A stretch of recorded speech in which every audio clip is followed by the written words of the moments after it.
বহুদিন ধরেই দোকানের মালিকানার দাবিতে সরব হলেও কোনো সুরাহা হয়নি। তাই বুধবার রাখি পূর্ণিমার দিন এক অভিনব উদ্যোগ গ্রহণ করল বিধান মার্কেট ব্যবসায়ী সমিতি। এক অন্য মাত্রায় নিজেদের দাবিকে আরও জোরালো করতে এক অভিনব আন্দোলনে সামিল হলো তারা।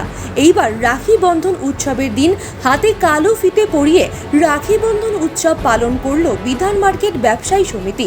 প্রসঙ্গত, দীর্ঘদিন ধরেই মালিকানার দাবিতে আন্দোলন করে আসছে বাজারের ব্যবসায়ীরা। তাদের এই দাবিকে গুরুত্ব দিতে নারাজ শিলিগুড়ি জলপাইগুড়ি উন্নয়ন পর্ষদ। তাই এইবার সরাসরি শিলিগুড়ি জলপাইগুড়ি উন্নয়ন পর্ষদের বিরুদ্ধে আন্দোলনে সরব হয়েছে তারা। ধর্ণা, অবস্থান, বিক্ষোভ মিছিল সবটাই করেছেন ব্যবসায়ীরা।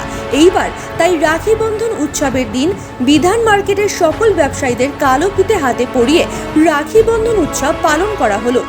সংগঠনের সম্পাদক বাপি সাহা জানান, তাদের আন্দোলনকে অন্য মাত্রায় নিয়ে যাওয়ার উদ্দেশ্যেই আজ তাদের এই কর্মসূচি।